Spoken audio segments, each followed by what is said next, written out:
Cincinnati Bengals safety Jessie Bates hopes that he's not franchise tag. He's willing to sign back with the Bengals. He just does not want to be franchise tag. And who doesn't want to be franchise tag? It's one of the worst things in the world, because you can't re-up your contract. If you sign your franchise tag, you can't re-up anytime during the year. You have to wait to the next offseason. So I think Jessie Bates, if he's going to get franchise tag, he doesn't want to be there, which would be a huge loss if you're the Cincinnati Bengals, because he was key in that playoff run. And the Aaron Rodgers rumor, before we get into all the Packers situation, multiple teams have extended trade offers to the Packers for the Packers quarterback. Packers general manager, however, has said, Brian Gutkins has said, there was no amendment, is what I called it. It's really more of a fix.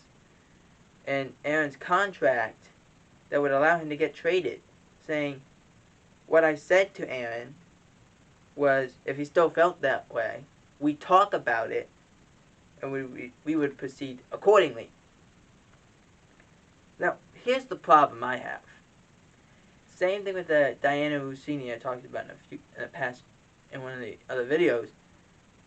Where is ESPN getting these reports, by the way? Because the media had a frenzy when Aaron wanted to get $50 million, or supposedly wanted $50 million, until he said, no, I don't want that. I truly believe, and a lot of people believe, I think Aaron wants to be more involved. I just think he wants to be involved in the office stuff. I don't think he cares about what happens, how much he's paid. I think he just wants to be involved in some of the decisions that are made. I think that's reasonable. His former teammate Greg Jennings was on First Things First and said, look, when I was there and I had my contract, Aaron told me to not be that guy to ask for money and then ask for more money. And he's like, well, that's what Aaron's doing, and he's taking apart the Packers, and he's personally doing it and purposely doing it. And then you have Nick Wright just continuing to dig that hole, trying to find whatever gold he can find by asking Jennings, what is he like? What is the problems you have with him? It's like, first off, what are you doing? What are you doing? This is football. We're not talking about the politicians. We are talking about football, and you have to bring this up all the time. Go. Just go. Leave us alone. Let us talk football and call it a day. Now, I understand Aaron hasn't made his decision yet. He said it would be soon. Well, he's got 17 days till free agency. He said it would be before free agency. It could be tomorrow, could be next week. Who knows? But the point that I'm trying to make to you is that we should not be so speculative of what Aaron wants until he says it.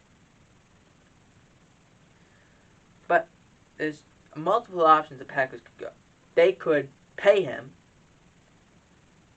They give him a new contract. He could still be the highest paid, but it depends on what we mean by that and how loose we mean by that. He could retire, or he could be traded. That's where everyone is saying, oh, he's going to be traded. He has a voidable contract that allows him to be traded next year. And it allows him to say where he wants to go. Brian Gutkins said, no, there is no amendment in that contract. So, if Aaron's like, well, no, that's what I had in that contract, he may just not show up either. He may just force your hand to trade him. That's a problem, I think. And I'm not saying, like, I know Aaron. I'm not saying that. I'm saying this. That if Aaron doesn't show up and you have to go with Jordan Love, that's a problem. Because I think if we were entering the season, the Packers would be extremely nervous. Because what Jordan Love has done in the 2 games that he played this year, or that he played in this year, the game against Kansas City, the Packers offense that was electric, couldn't do a thing.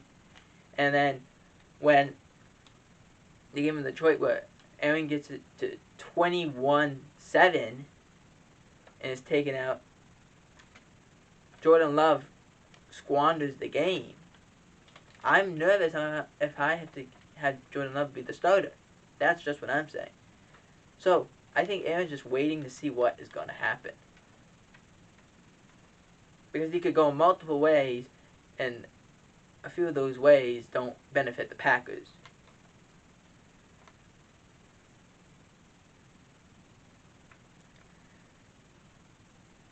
The Rams, Andrew Whitworth, is leaning towards retirement, which makes sense. He's 40 years old, won a Super Bowl, beat your former team. It makes a whole lot of sense that it's time to go.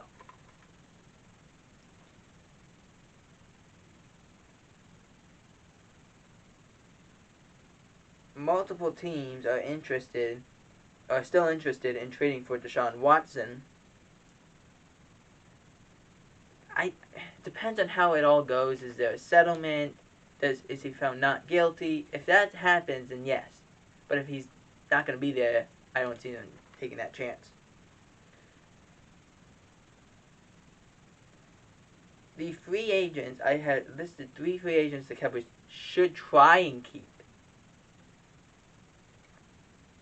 I put Gallup, Gregory, and Kurtz. Really, the third one I say any safety that they have.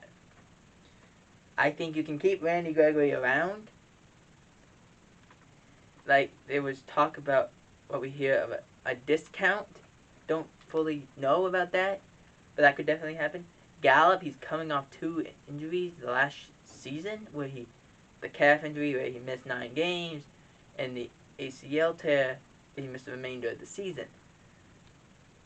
So, I could see him coming back on a short contract in terms of the money department. But he also said he wants to be paid what he deserves, which I agree with too. But I put Kurtz. First off, Kurtz had a great year. But I really mean any safety. So if Kurtz leaves, you should try and keep Hooker and KZ. If Hooker leaves, you should keep KZ and Kurtz. And if KZ leaves, you keep Kurtz and Hooker. But if you can't, that's what you would want to do. So you don't have a definite problem. You still have some mobility, and even if you want, you can go get a free safety, like a Marcus May who's coming off Achilles injury, or draft somebody. But you need to keep one of those 3 safeties around, at least, if you're the Dallas Cowboys.